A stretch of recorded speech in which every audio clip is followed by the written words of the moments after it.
Muy buenas noches y empezamos un miércoles más, un nuevo programa de Al Descubierto desde el canal de Twitch de Spanish Revolution. Soy Juan Fran Albert, director de Al Descubierto, acompañado como siempre de Adrián Juste, el jefe de redacción. Vamos a empezar a esta primera parte, ¿no? Esta sección que hemos titulado Son los jóvenes de ultraderecha, ¿no? Este tema, este run run que corre, vemos una marejada de artículos, ¿no?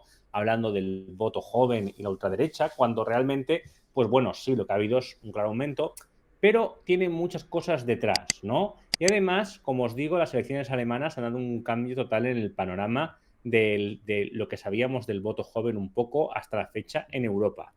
Y para eso hemos traído a Tomás Alfonso, politólogo y colaborador de Al Descubierto, que nos va a hablar de muchas cosas. Tomás, muy buenas noches. Buenas tardes, bueno, buenas noches ya casi. ¿Qué tal, Juan Fran, Adrián? ¿Todo bien? Muy bien. ¿Qué tal? Nada, un placer tenerte otra vez por aquí, Tomás. La verdad es que hacía ya un tiempo que no venías.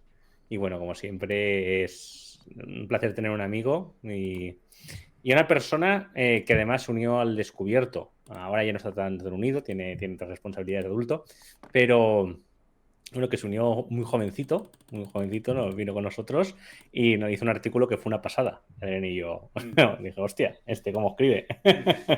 Y bueno, lo hemos traído aquí porque, bueno, él está muy metido en temas de juventud y participación política, no solamente que lo conozcamos y tal.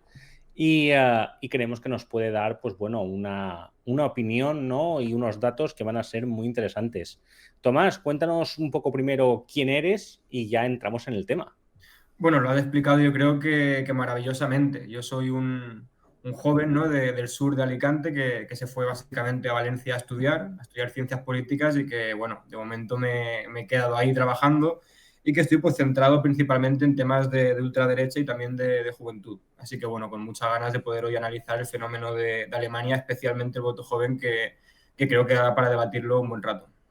Efectivamente, ¿no? Porque bueno, el panorama que tenemos es un poco este, ¿no? Durante los últimos años no hemos parado de ver, además en todas las encuestas un poco también lo marcaban así, cómo la ultraderecha mejoraba y mejoraba en voto joven, ¿no? De hecho, en muchos casos la ultraderecha era la primera fuerza más votada por los jóvenes o la segunda fuerza más votada por los jóvenes. Este panorama estaba reproduciéndose en la mayoría de Occidente y también en algunas partes de América Latina. Bueno, la verdad es que creo que prácticamente solo podemos hablar de Argentina, ¿no? Que replique este caso. Pero bueno, que ya es un poco una copia de lo que pasa en el resto de países occidentales. Es verdad que esto tiene matices, ¿no? De los que ahora hablaremos, porque hay un fuerte sesgo de género, ¿no? Que hace que un género sea el que esté votando mayoritariamente a la ultraderecha, mientras que otro género está votando mayoritariamente a la izquierda. Pero ¿qué ha pasado con las elecciones en Alemania? Pues bueno, lo que ha pasado es que Die Linke, la izquierda, ¿no? El partido, pues bueno, más comparable a Podemos o Izquierda Unida, ¿no? Pertenece a la misma coalición, pues resulta que ha ganado el voto joven, ¿no? Entonces, pues bueno, esto también nos puede quizás ayudar a ese panorama desalentador, ¿no? Sobre el voto joven y demás. Y para eso, pues bueno, Tomás, cuéntanos un poco qué ha pasado por allí. Bueno, a ver, es que el voto joven es un voto, en primer lugar, creo que hay que dejar claro las coordenadas en las que hablamos, es el voto más volátil que encontramos dentro del electorado, mientras que la gente ya de mediana edad o de edad ya, digamos, más mayor suele ser más estable en el voto, que por cierto no es ni más de izquierda ni más de derecha, que a veces pensamos que la gente se derechiza con la edad, ¿no? Lo que la gente hace es estabilizar su voto, su opción política con la edad, ¿no? En la juventud vemos que eso no ocurre, ¿no? Hablamos de la primera vez que votas, de la segunda, de la tercera, y es un voto en ocasiones que actúa un poco como voto ensayo, ¿no? Es decir, como una expresión de disconformidad o como una prueba a ver qué ocurre, ¿no? Pero creo que es importante tener en primer lugar en cuenta eso, ¿eh? Que es un voto muy volátil y que responde a tendencias que por lo tanto hay que ser prudentes, ¿no? Cuando se habla de que la juventud vota a la izquierda y que es de izquierda, por tanto, pero también cuando se dice que la juventud se ha ultraderechizado. Creo que es más, es una cuestión de tendencias que además son bastante revertibles como hemos visto. Efectivamente. De hecho, esto, pues bueno, le gustará a Adrián, ¿no? Que ha sido siempre el más positivo, hablando Sí. voto joven y demás, ¿no, Adri? Claro, aquí la cuestión con el tema del voto joven es que tenemos que tener en cuenta varios factores, ¿no? El primero de todos, de normal, el voto joven también se le llama nuevo votante, porque es la primera vez que vota. Vamos a pensar todos un poquito, todos y todas, cuál fue nuestra primera opción de voto. Y si ahora estaríamos de acuerdo con ella. Ya os digo yo que no. Ya os digo yo que no. Entonces, yo entiendo muy buena parte de la preocupación que hay, por ejemplo, en España, cuando se ve que hay una muy buena parte de la población joven, sobre todo hombres jóvenes, que alrededor entre el 20%, un poquito más, vota a Vox o ha votado a Vox como primera fuerza o tiene pensado votar a Vox como primera fuerza dentro de esa franja. Y esto además ha ido acompañado de ciertas actitudes y de ciertas conductas que bueno, son próximas al discurso de Vox. Hace solo 10 años el votante joven, sin embargo, tenía como preferencia a Podemos. ¿Qué es lo que ha cambiado, además del ciclo político? Normalmente la juventud es contestataria, yo lo he dicho siempre. La juventud siempre intenta votar o muchas veces decide su voto en función de lo que percibe más antisistema, más rebelde, etc. Por eso el discurso de la nueva derecha radical o de la derecha alternativa o de la derecha trampista se basa mucho en eso, ¿no? En un discurso antipolítico, es decir, de rechazo a todos los políticos, es decir, que todos son iguales. Se apropia, de hecho, de muy buena parte del discurso de izquierdas a la hora de presentar a la élite como el problema y un largo etcétera, solo que además se asienta sobre un montón de prejuicios, racistas, xenofobia, machismo, negacionismo.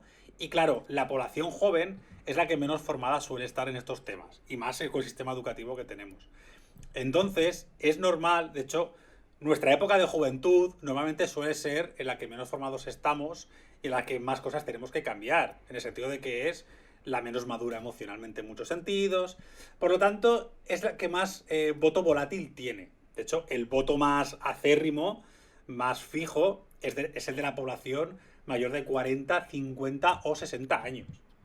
Entonces, por lo tanto, sí que es verdad que puede ser un signo de alarma que, por ejemplo, en España el voto joven mayoritariamente o Vox sea, porque no es que el voto mayoritario sea la extrema derecha, es que Vox es primera fuerza. Porque si un 27%, un 25% vota a la extrema derecha, hay un 75% que no. ¿Vale? Entonces, es algo que tenemos que tener en cuenta. Sí que es verdad que habría que plantearse que se está haciendo mal, pero no tanto por el tema del voto, sino por los discursos de odio y la discriminación. Es decir, ¿qué estamos haciendo para que la gente joven se aleje de un discurso que debería de ser integrador? Y los jóvenes nos están sintiendo parte, por lo menos en esa franja de edad. Y esa es la diferencia que yo veo con Die Linke en Alemania, que parece ser, o al menos en su contexto político, sí que han sabido llegar a esa población joven para apartarle de esas conductas o esas actitudes discriminatorias que han conseguido relacionar con la alternativa para Alemania. Habría que hacer un estudio mucho más concienzudo porque evidentemente cuando empezamos a separar entre otras variables, por ejemplo, si ese joven es de Alemania del Este, pues ha votado alternativa para Alemania. Si ese joven además es un chico de las zonas rurales, estamos en las mismas. Entonces, generalizar en los jóvenes también es otro problema añadido, en mi opinión. Porque al final los jóvenes no son monolíticos. Porque, de hecho, en el caso de Alemania sí que tenemos que el votante de alternativa para Alemania, es decir, el votante de ultraderecha, es el votante clásico conservador, es decir, hombre, mayor, rural, etc. En España no sucede así, pero en cada contexto, en cada país, sucede de una forma. Entonces, ni hay que alegrarse muchísimo por lo que ha pasado en Alemania, ni hay que ser súper pesimista con lo que está pasando en España. Y además, vivimos en un contexto político general donde yo diría que el voto es volátil y punto.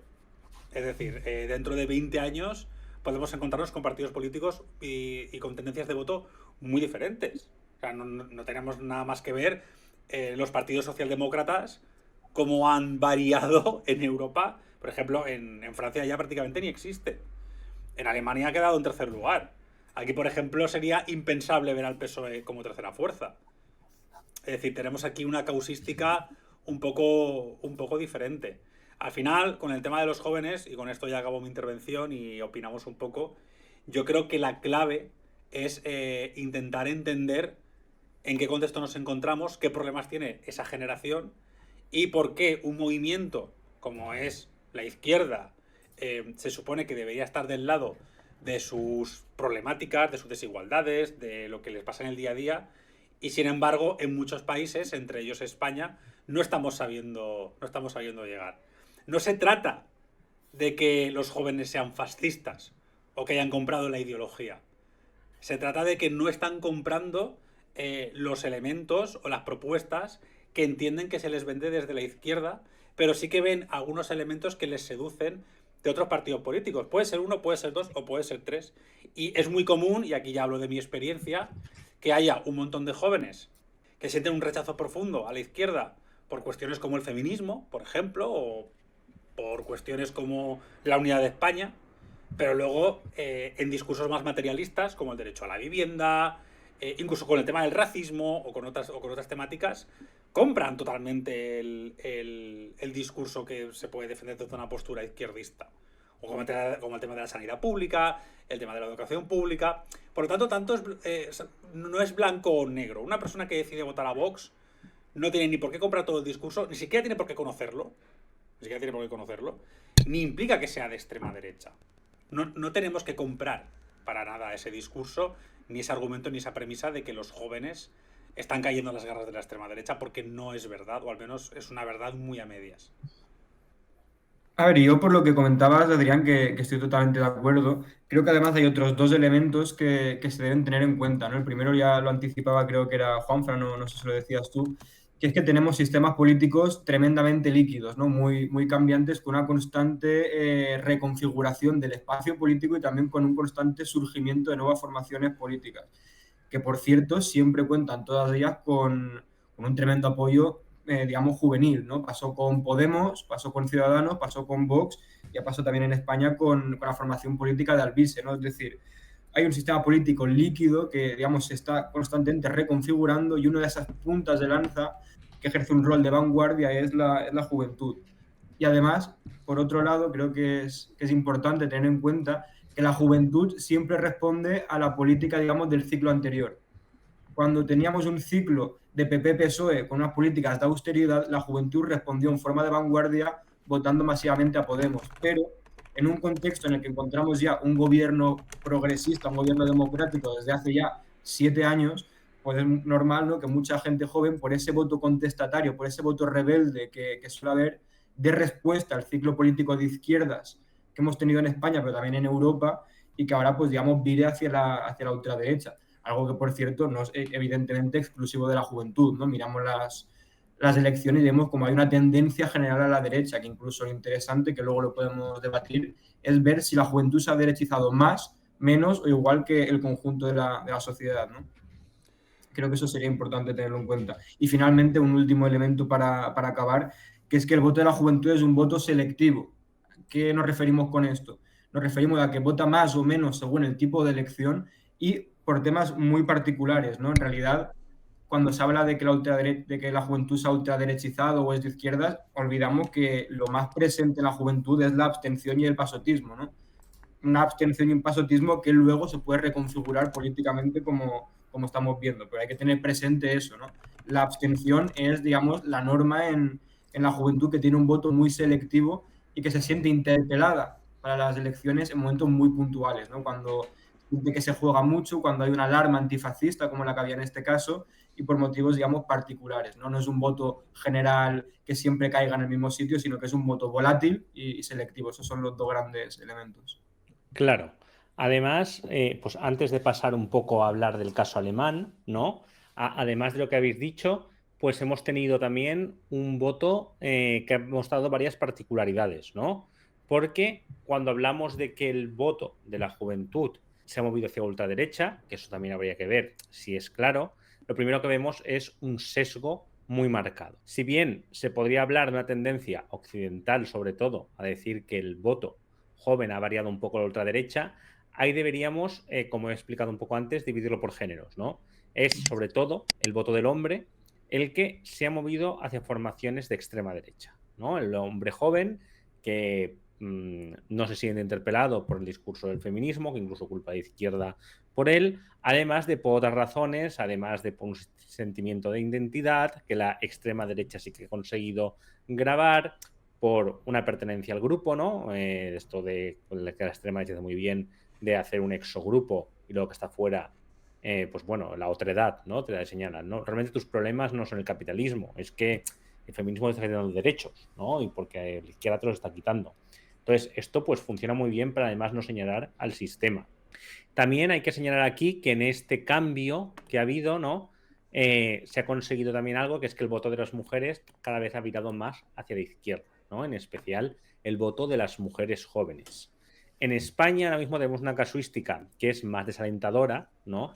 Que es que el voto de los hombres jóvenes está siendo mayoritario en formaciones de derecha, pero además el voto de las mujeres, la izquierda alternativa, también lo ha perdido, ¿no? Es decir, tenemos algunos datos que hablan de cómo está siendo Vox o incluso Salv quienes tienen más voto joven de mujeres que Sumar y Podemos juntos, lo cual es terrorífico, ¿no? Y da bastante cosa.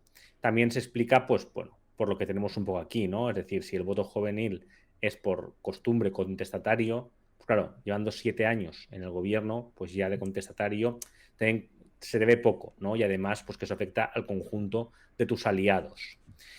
Pero, una vez dicho esto, que era el marco general que teníamos, tenemos un cambio que sobre todo nos viene por las elecciones en Alemania, y que es verdad que las elecciones en Alemania han dado un poco el pistoletazo de salida a hablar de este cambio, pero ya lo habíamos visto en las elecciones europeas. Es decir, en las elecciones europeas esta percepción que teníamos de que los primeros partidos votados por hombres jóvenes o por la juventud en general eran la extrema derecha, realmente ya había cambiado.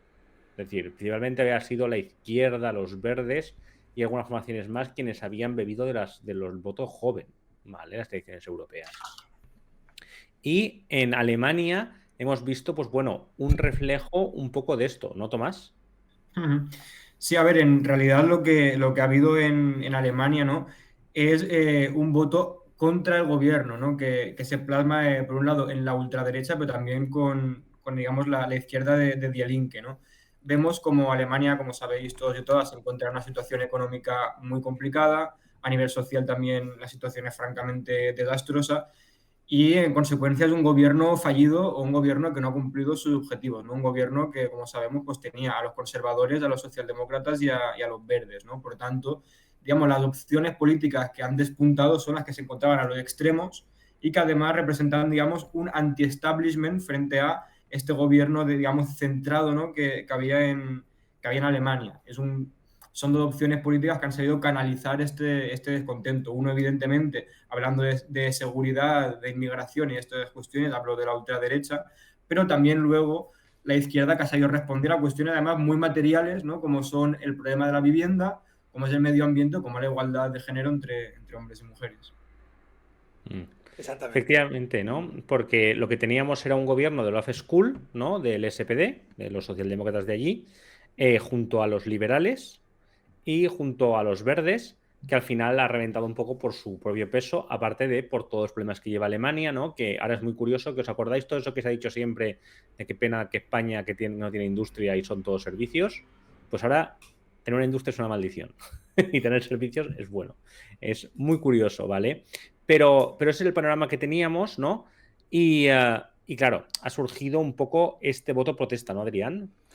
Exactamente. Es que, a ver, el contexto democrático político alemán es muy diferente del de España. Para empezar, Alemania pues tiene cierto complejo con su pasado. Por lo que sea, ¿no?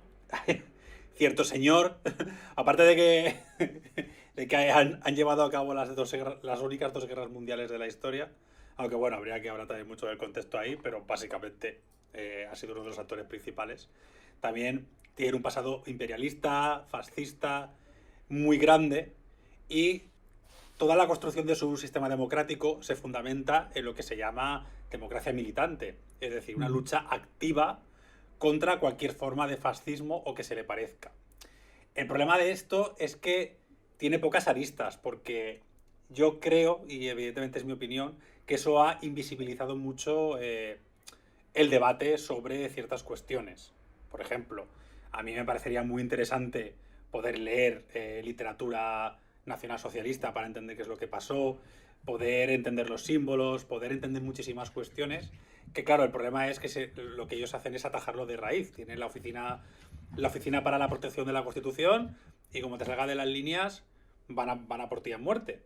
¿Vale? De hecho, Alternativa para Alemania está siendo investigado hace tiempo por las autoridades policiales por vínculos, por discursos de odio, por sus vinculaciones con grupúsculos nacionalsocialistas o neonazis y un largo etcétera. Es decir, es una situación compleja que en España no tenemos. España no es una democracia militante o lo es muy poco. ¿Vale? Tenemos la ley de memoria democrática, que es bastante nueva, tenemos el agravante de discurso de odio, o sea, del delito de odio, perdón, pero un poquito más, ¿vale? Alemania es otra historia totalmente distinta. Y además es un sistema que han protegido activamente todos los partidos políticos tradicionales e incluso muy buena parte de los nuevos.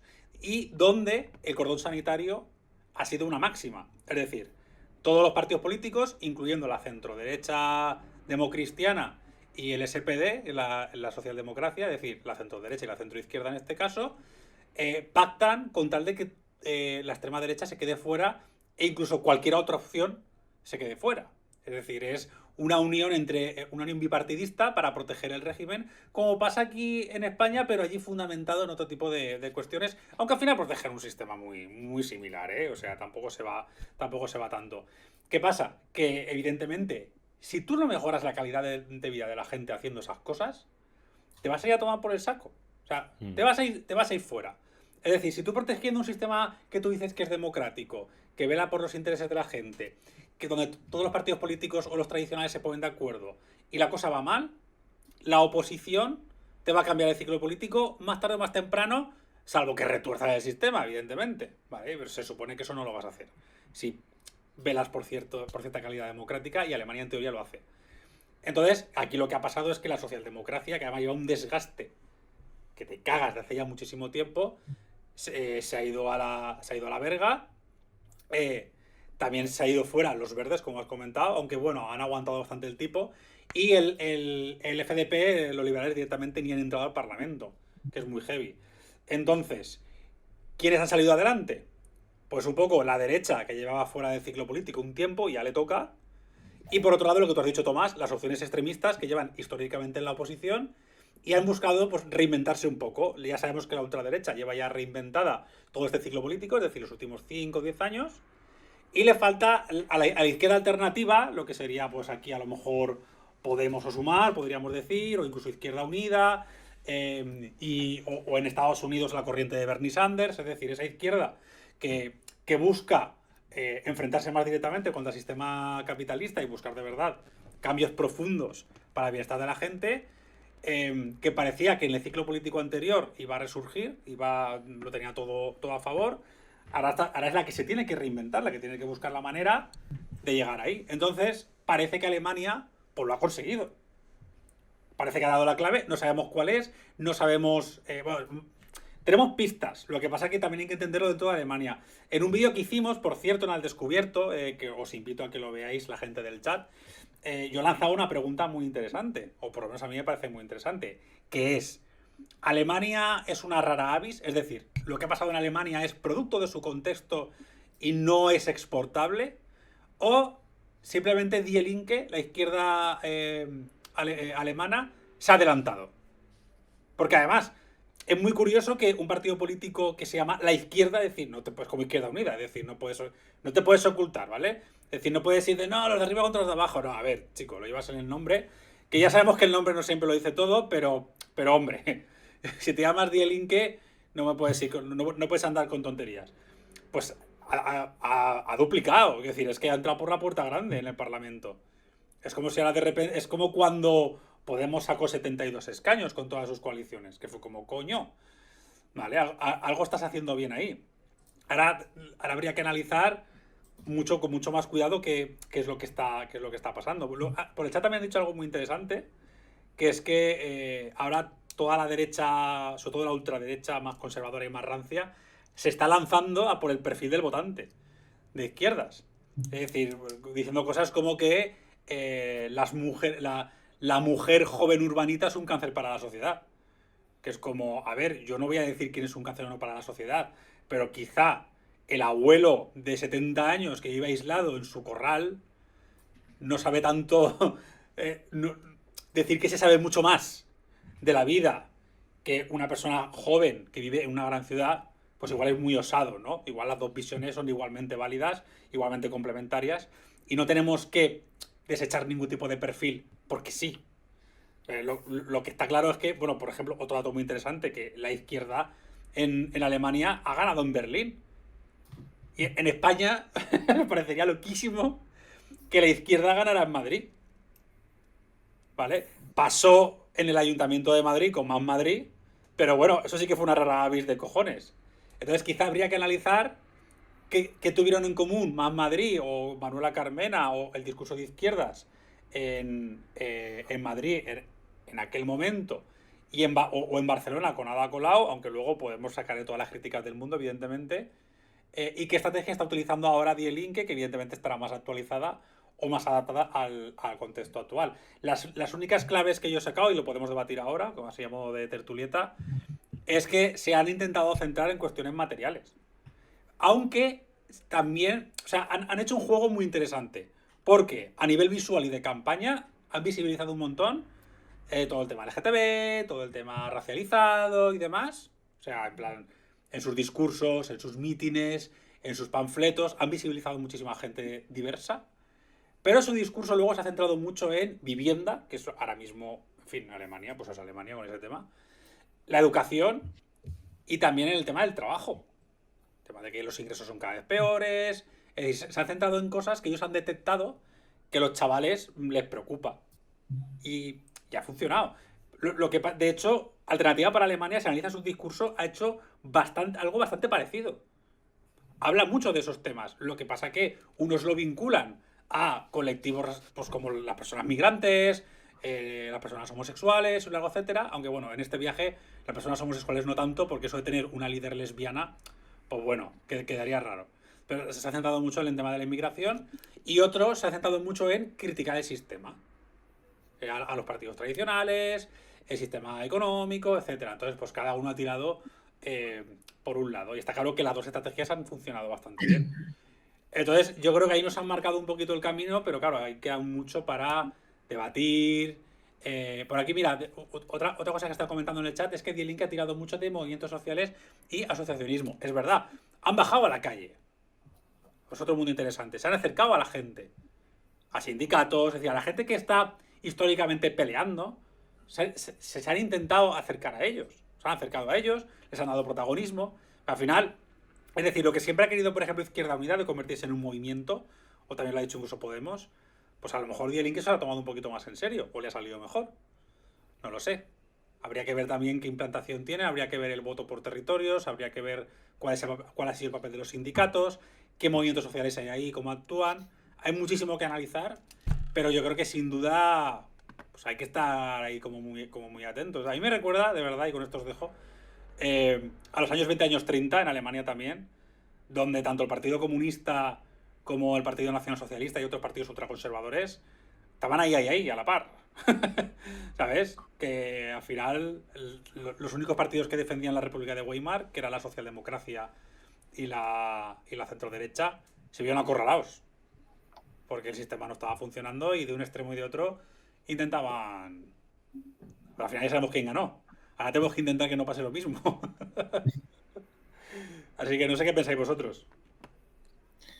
A ver, no sé si quieres darle tú, Juanfran, o le doy yo. No, si quieres hablarnos un poco de qué conclusiones tienes tú de lo que ha hecho Die Linke, porque yo sí que he leído un poco bastante, ¿no? Y hay algunos apuntes que quiero hacer, pero no sé si ya los has mirado tú. Vale, sí, a ver, yo destaco 7 elementos, ¿no? En primer lugar, Die Linke está pasando por un momento dulce, que en política no es una cosa menor. Es decir, en política tiene ciclos de subida y ciclos de bajada, ¿no? Y la moda en política importa, ¿no? Evidentemente, ahora veremos que no se explica nada por estar de moda, ¿no? Porque la pregunta es cómo se consigue estar de moda, ¿no? Pero no hay que olvidar eso, ¿no? Que una vez ya, digamos, va subiendo, existe siempre una tendencia, ¿no? a seguir apoyando, ¿no? Lo vimos en Podemos, lo vimos en Vox, lo vimos en Ciudadanos, y es una tendencia general, ¿no? Que tiene momentos dulces y momentos agrios en política, ¿no? Luego, en segundo lugar, que ya lo hemos comentado antes brevemente, la canalización del malestar, que no es algo exclusivo de la izquierda, ¿no? Hemos visto como la ultraderecha ha sido, digamos, la gran vencedora en realidad de las elecciones, ¿no? Pero que también la izquierda ha conseguido canalizar parte de ese malestar, y ese malestar principalmente con la socialdemocracia, ¿no? Una socialdemocracia que, digamos, no supo llevar a cabo sus políticas, ¿no? Las políticas no convencionaron a la gente, y una parte del electorado, principalmente el electorado más joven, ha virado hacia opciones de izquierdas que estaban fuera del gobierno. Ese es un segundo elemento, ¿no? En tercer lugar, creo que es fundamental saber o estudiar quién ha sostenido el voto de Die Linke, ¿no? Que vemos que es principalmente población joven, ya lo hemos hablado, ¿no? Que la población joven ha votado mayoritariamente a Die Linke, luego mujeres, un voto bastante feminizado y un voto bastante urbano, ¿no? Principalmente en Berlín, donde ha sido primera fuerza, y esto evidentemente es por la elección, entre otros motivos, por la elección de temas que comentaba ya también Adrián, ¿no? De vivienda, trabajo y temas, digamos, que han interpelado al votante que querían tener, ¿no? Digamos, que se han centrado en unos temas, y eso le ha permitido tener un arraigo fuerte en determinados sectores del electorado. Un cuarto elemento también importante es su candidata, ¿no? Una candidata que ha funcionado. Así la influencer roja, ¿no? Claro, exacto. Sí, van. No, hay que ir con un discurso integrador, no sé qué. Die Linke, la izquierda, la influencer roja. O sea, al final tendrán ellos razón. Lo que hay que hacer es ir a saco. Mira, toma por culo todo. Claro, es decir, la reina roja. La reina roja, eso. Es una mujer que ha funcionado, pero increíblemente bien, ¿no? Y que, digamos, en una política, en un sistema político en el que cada vez tienen más peso las personas, las candidatas y los candidatos sobre los partidos políticos, pues evidentemente una buena candidata es un factor fundamental para entender lo que ha ocurrido, ¿no? Además, una candidata mujer y joven, que eso tiene mucho que ver con el voto femenino y joven que han tenido, ¿no? Y además una mujer que, digamos, lleva las redes sociales de lujo, que eso es importante, ¿no? Y las redes sociales de la gente joven, ¿no? Con los formatos de la gente joven y, digamos, con las dinámicas propias de la juventud. Y voy ya terminando, ¿no? Porque tiene que ver con esto también una gran comunicación política. Sin comunicación política es complicado ganar las elecciones, ¿no? Sabemos que cada vez más las redes sociales y, digamos, las comunicaciones de nicho van ganando peso sobre las comunicaciones más tradicionales, más ordinarias, presentadas para las masas, ¿no? En ese sentido, Die Linke ha conseguido tener un contenido diferencial y hecho para la juventud, y, digamos, con formatos virales que entroncan con lo que consume la juventud. Si la juventud consume vídeos de 20-30 segundos, Die Linke ha hecho vídeos de 20-30 segundos, no de media hora, ¿no? Y finalmente, que también lo hemos comentado brevemente, una fuerte campaña en la calle, ¿no? Que eso es importante. No podemos pensar, porque he visto algunos análisis que a mi juicio son erróneos, que atribuyen casi todo el mérito a una buena comunicación digital. Eso es una parte. Pero sin campaña a pie de calle, ya hablamos de lo que comentaban por el chat, de asociacionismo y buena relación con los sindicatos, pero también de agitación y propaganda, es decir, de pegada de carteles y reparto de dípticos. Sin eso no podríamos entender el resultado de esa formación política. Y esta campaña a pie de calle también se ha podido hacer por un gran aumento de la militancia. Es decir, desde inicio de año, miles y miles de militantes, de personas, se han sumado a Die Linke, ¿no? Y evidentemente eso también supone una correa de transmisión, porque los militantes, la gente que paga cuota, por hablar claro, es gente que se cree el proyecto político y que luego lo defiende. Si yo tengo más afiliados, tengo más gente que acérrimamente defiende mi discurso, eso luego llega a los bares, a los parques, a las plazas, y, digamos, en el debate público también vas venciendo, ¿no? Eso es importante. El sentido común se opera en una clave reaccionaria, una clave progresista. Cuando tienes a miles y miles de personas motivadas por la izquierda, ese sentido común se va revirtiendo, ¿no? Creo que esos son los elementos principales que explican, en cierto modo, el crecimiento de Die Linke, que, como decimos, es un crecimiento electoral, un crecimiento importante a nivel electoral, pero creo que es casi más importante y destacable el crecimiento militante, porque vemos que el sistema político es muy volátil y que la gente vota, deja de votar, cambia de opción política, pero tener a miles y miles de personas que se han afiliado a la izquierda, pues creo que es al menos un buen síntoma de época. Claro, sí, la verdad es que es un síntoma buenísimo. La verdad es que, sobre todo, pues bueno, un poco de esperanza, ¿no? Yo creo que, por señalar, pues bueno, desde luego ha habido un tema clave, ¿no? Que es que Die Linke no estuviera en el gobierno. Si hubiera estado en el gobierno de coalición, pues se hubiera hundido. Recordemos que en algunas encuestas antes le daban un 4%, y ahora en cambio pues está en el 8 y pico, 8,60 y algo, lo cual es un resultado espectacular. De hecho, por aquí en el chat también señaláis un poco a la alianza Sarah Wagenknecht, ¿no? La alianza está de rojipardos, que si bien es verdad que no reciben todo el voto de Die Linke, inicialmente sí que robaron bastante voto de la formación, ¿no? Por lo que si Die Linke tuviera ese voto, pues posiblemente sería todavía mayor, ¿no? Si no hubiera habido esa escisión, me refiero. Pero hay varios elementos de la campaña de Die Linke que me parecen muy llamativos. Adrián ha marcado algunos, ¿no?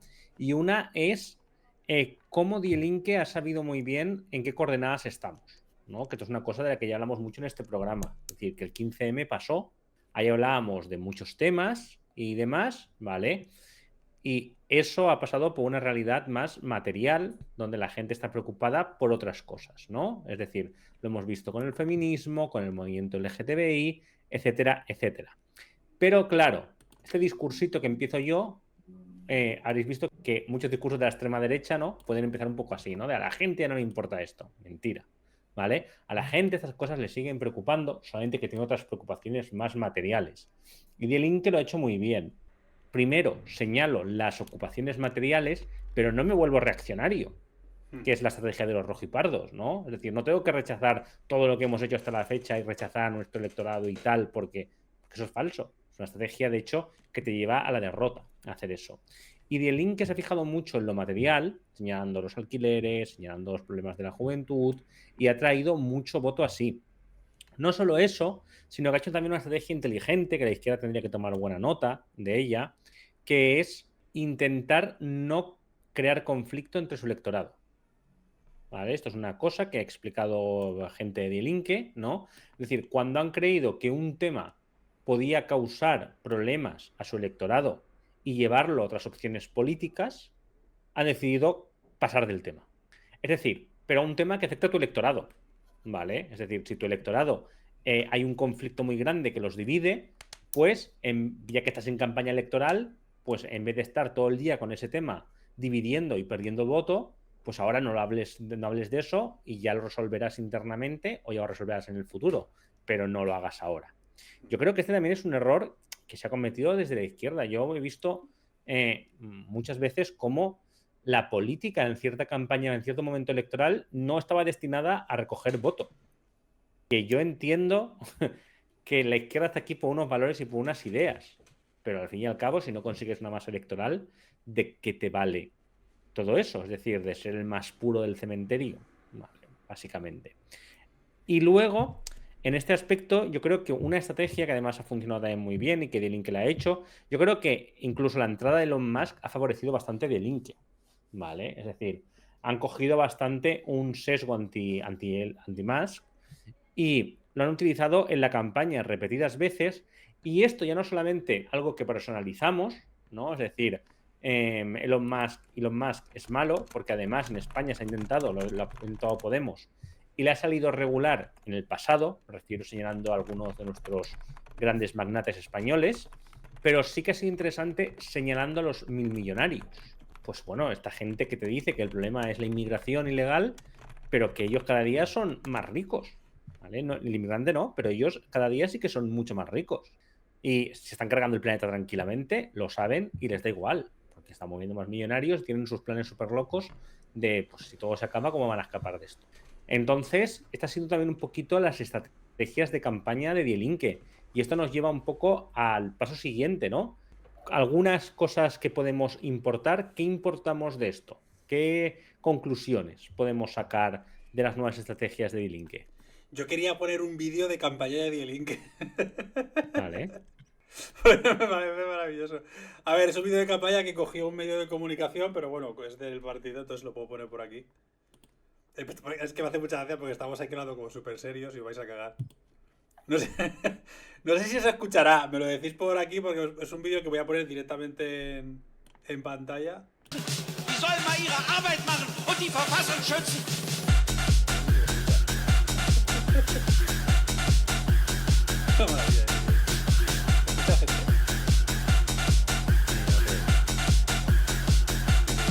Die sollen mal ihre Arbeit machen.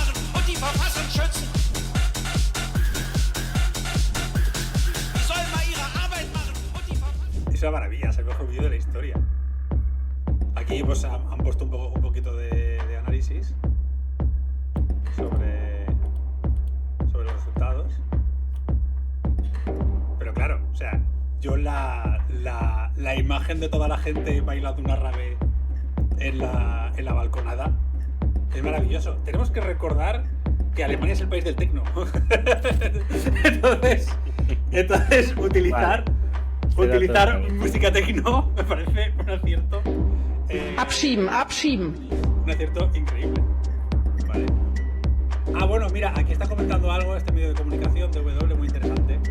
Que también el discurso de Die Linke ha sido muy diferenciador con respecto al resto. Por ejemplo, Ja, dann mach la doch inmigración mal, ha sido un Olaf. punto central para la campaña para muchos partidos y Die Linke es el único partido que ha dicho que una mierda, que no se va, que no ha hablado de eso, ¿no? Que no se ha mostrado a favor del todo el tema de inmigración, etcétera, sino que se ha centrado en otros temas. Entonces, claro, el no haber entrado al trapo ahí y no haber comprado ese marco, yo creo que también están gritando las barricadas en el meeting, o sea, están yendo a saco.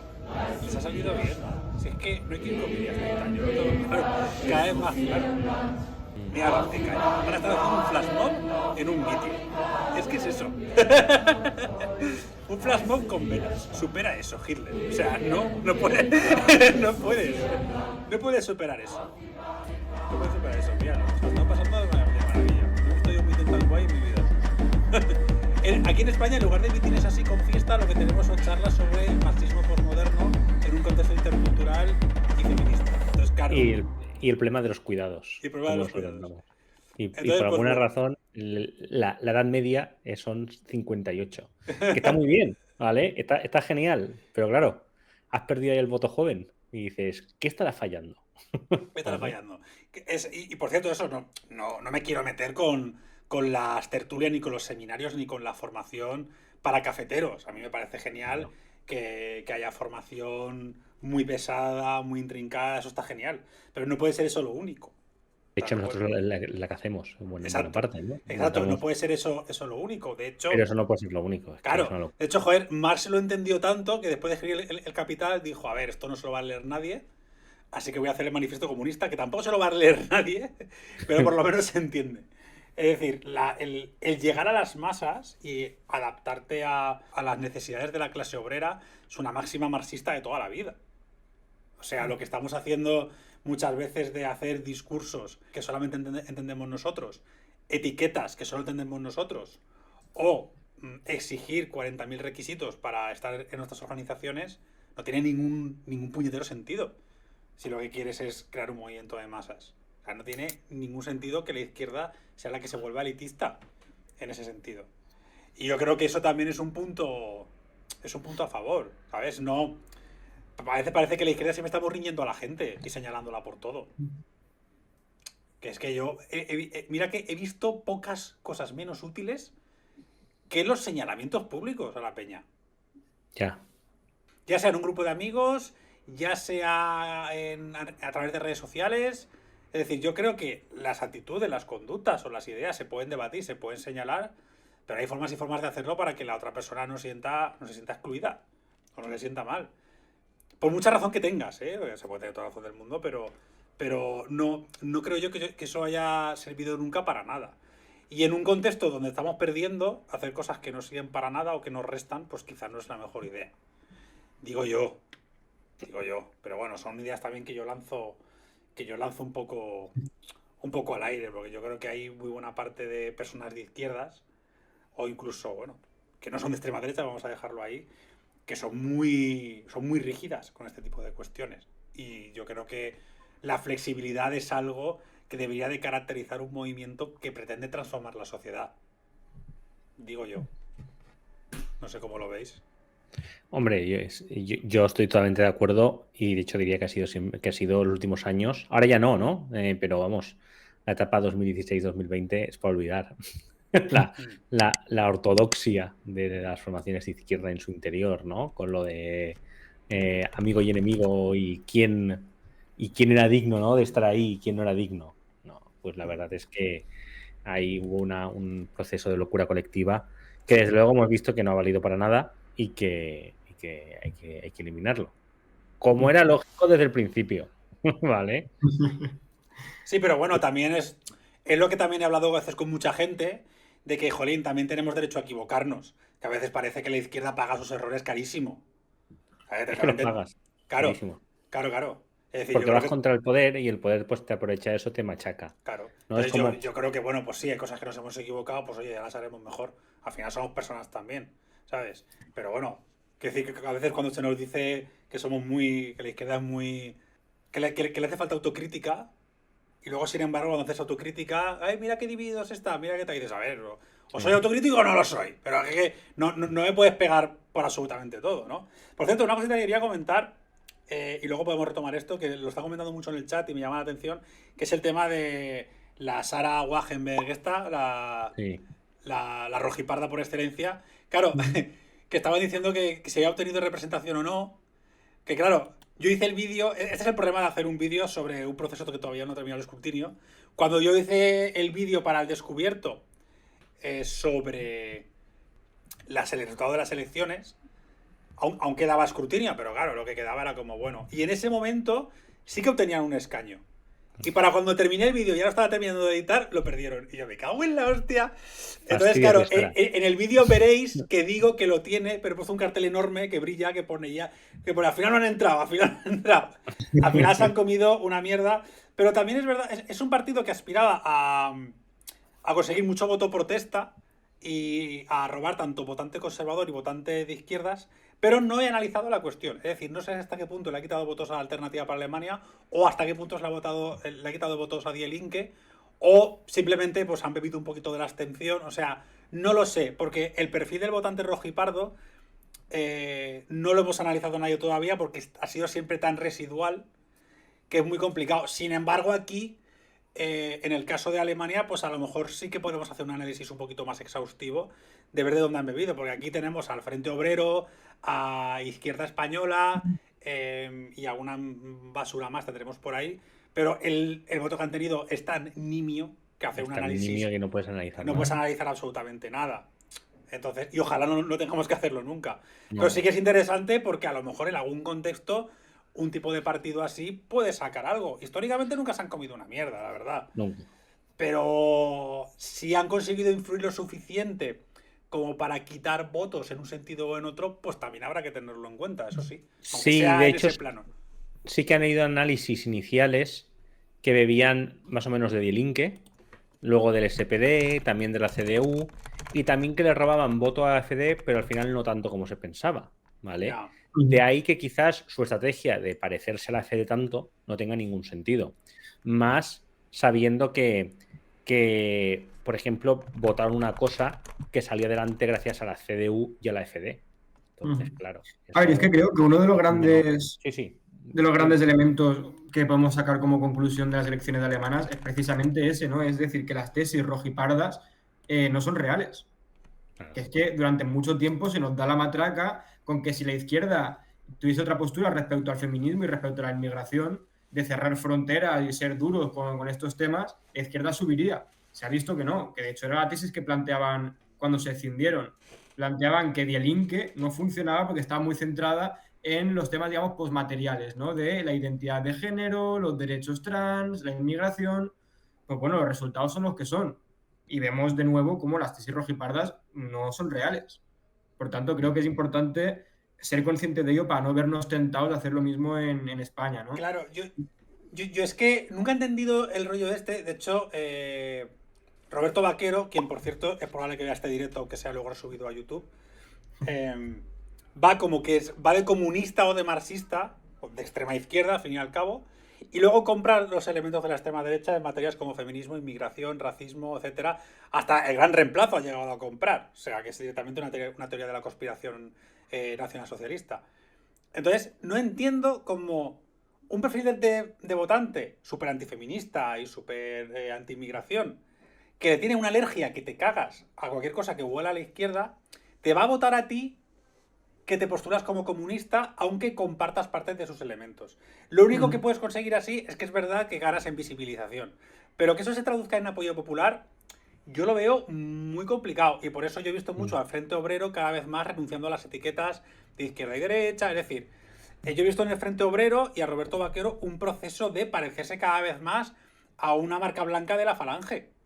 Claro, Es un sí, pero discurso su objetivo falangista es ese. y se puede enfadar todo lo que quiera, pero es un discurso mucho más parecido al falangismo, es decir, al partido que sostuvo a Franco, de José Antonio Primo de Rivera, etcétera, que a un discurso netamente comunista o de extrema izquierda.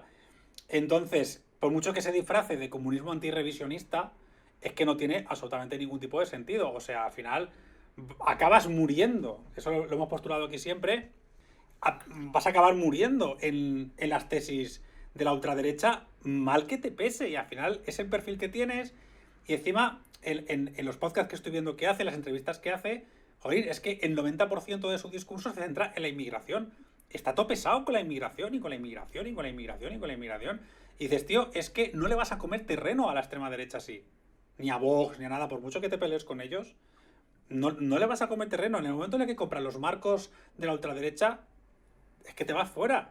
Puedes ganar en visibilidad, te pueden dar un poquito de bola. Por ejemplo, pues Dani de Desocupa ha dicho que se lleva muy bien con Roberto Vaquero, que dice maravilloso. Ha entrevistado hace poquito o ha tenido una tertulia con Hans Sin Miedo, que es este tío que sube vídeos tirándole spray pimienta a personas migrantes. Y dices, es que vas dando bandazos a ver qué pescas, con un discurso además bastante radicalizado. Por aquí está diciendo también Armesilla,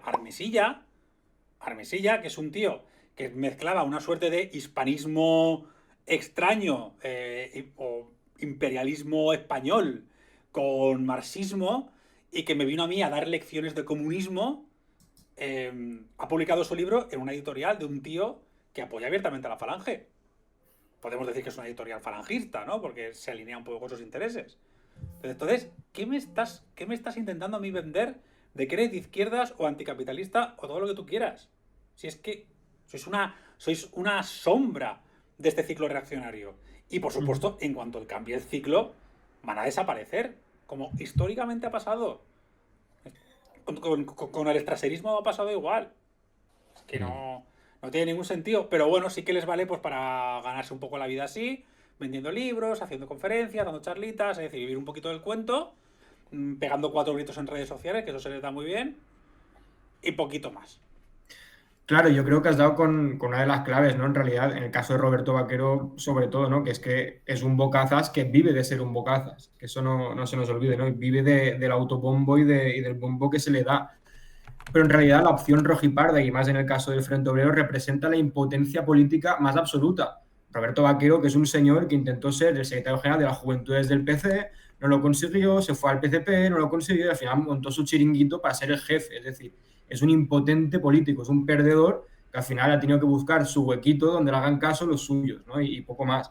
Pero el rojipardismo es la muestra de impotencia política, es decir, son gente supuestamente de izquierdas que no consigue sus objetivos y que dice, la culpa no será mía por explicarme mal, la culpa es de que la clase trabajadora está dividida por culpa de la inmigración, del feminismo, del medio ambiente, ¿no? Es decir, la culpa es de todos menos mía. Es, como digo, un discurso de la impotencia política más absoluta, ¿no? Es el discurso del perdedor que no quiere asumir que ha perdido. Pues sí. Muy bien. Un saludo, Roberto. Y que te jodan, ¿eh? Todo es de buen rollo. Yo te digo las cosas de muy buen rollo siempre. Y luego nos insultan que flipas, ¿eh? Pero, de hecho, yo diría que Roberto Vaquero y el Frente Obrero es probablemente una de las opciones políticas que más nos ha insultado. Sí. Bueno, pues si dan visita, a ver si se suscriben al canal y todo esto. Eso es importante, suscríbete al descubierto. Pero bueno, chicos, estamos ya acabando con la primera sección, ¿vale? Son casi las 9:30. Y pues bueno, efectivamente hemos visto un poco cómo la tesis rojiparda, ¿no? Ha fracasado en Alemania. De aquí también un saludo a Sarah Wagenknecht, desde donde esté, que seguro que no es en un parlamento estatal, así que lo siento, Sara. Y bueno, y cosas que podemos copiar, ¿no? De esta experiencia. Una, pues bueno, es la que hemos dicho, ¿no? Es decir, de la izquierda no necesita volverse reaccionaria. De hecho, lo hemos dicho aquí siempre, eso es un error de libro, ¿vale? Lo que tienes que hacer es empezar a hablar de temas materiales que, ojo, ya lo hacías, ¿vale? Esto de que la izquierda nunca ha hablado de temas materiales, mentira, ¿no? El SMI y tal, pero quizás en determinados momentos estos temas tienen que tener más peso o todo el peso, ¿vale? Estos temas a lo mejor tienen que ocupar el 80% de tu agenda política sin, pues eso, dejar de lado a los colectivos y a los grupos que son tus apoyos y tus bases y que no tienes que estar nombrándolos cada 2 palabras. Aquí ya os digo que hubo un momento de locura que básicamente, joder, yo no recuerdo si fue Más Madrid, pero es que les di una época que cada cosita que decían tenía que meter al colectivo LGTBI y no sé qué más. Y digo, no hace falta, de verdad, quiero decir, si esos grupos ya saben que tienen tu apoyo, ¿vale? Es decir, si tienes que hablar algo de ellos o hacer alguna política relacionada, perfecto. Pero a cada 2 palabras no te hace falta meterlos cuando quieres ampliar tu electorado, porque te pueden no ir nada bien, ¿no? También no han hecho transformaciones. De hecho, yo lo digo mucho en el caso de Abascal. Abascal no está cada 3 palabras nombrando, por ejemplo, a Dios, ¿vale? ¿Por qué? Porque cree que en un determinado momento a lo mejor ese no es el mejor camino, ¿no? Tienes que adaptarte al contexto. Ahora la gente está con la vivienda y con lo demás. Pues hablar de vivienda. Todo el rato, sin la necesidad, por supuesto, de olvidar quiénes te apoyan, es decir, seguir haciendo políticas que mejoren la vida de todos y todas, incluyendo de los colectivos desfavorecidos y tal, y que formen parte de tu agenda política, y ni mucho menos volverte reaccionario, ¿no? Yo creo que esa es una lección clave. Sí, totalmente. Yo por finalizar con alguna conclusión más, ¿no? Que creo que nos dejan las elecciones alemanas, vemos de nuevo que esto no es, digamos, reciente de las elecciones alemanas, pero que es una lección que a ver si por fin la aprendemos en la izquierda, que las campañas electorales deben ser campañas segmentadas. No estamos en el siglo XX, estamos en el siglo XXI, y igual que no existe un votante universal, no puede existir un discurso universal. También aprendamos de las empresas y de los capitalistas. Cuando hacen anuncios, son anuncios segmentados. Según a quién te quieras dirigir, tienes un discurso u otro. No solo en el contenido, sino también incluso en la forma. Eso es importante. Campañas segmentadas en redes sociales, pero también en términos generales. No puede hablarle igual a un pensionista que a un joven, que a un hombre, que a una mujer. Discursos segmentados. Y luego, 2 elementos más. Vemos como los candidatos, como las candidaturas siguen siendo importantes. Por tanto, importante, fundamental, que el entorno del partido, del espacio político, del espacio electoral, trate bien y cuide a los candidatos y candidatas. Es decir, que no llegue el líder de tu espacio político reventado por la interna. Porque el candidato y la candidata importa. Y si tú no consigues que desde tu propio espacio político el candidato o la candidata sea, digamos, bien vista, difícilmente lo conseguirás fuera. Y por último, lo comentaba Adrián, campañas electorales valientes en los temas que se tocan y valientes en el discurso. Es decir, hace falta interpelar afectivamente a la gente. Eso es lo fundamental, ¿no? Y evidentemente no abandonar la calle. Creo que otra gran lección que nos dejan las elecciones alemanas es que la militancia, a pesar de todo, sigue siendo fundamental. Sin militancia, que pegue carteles, que reparta dípticos y que discuta con la gente que no piensa igual que tú, en los bares, en las plazas y en definitiva en la calle, tenemos mucho perdido. El terreno mediático es fundamental, pero la militancia y, digamos, la difusión oral personal sigue siendo un elemento indiscutible para poder tener un buen resultado electoral. Pues yo creo que lo mejor es, cuando a tu candidato no le salga algo muy bien, machacarlo públicamente para apartarlo y ponerte tú. Yo creo que, yo creo que Y funciona utilizar mucho. la interna, alguna de las corrientes de interna, contra él y a ver si divide. Claro, y así ponerte tú y hacerlo mucho mejor. Y así, hasta que... Y si pese a todo eso no lo consigues, te vas con parte de la militancia y formas otro partido político. ¿Vale? Y luchas por la unidad de la izquierda. Yo creo que... Ese es el guión perfecto. Yo creo que eso es lo que funciona.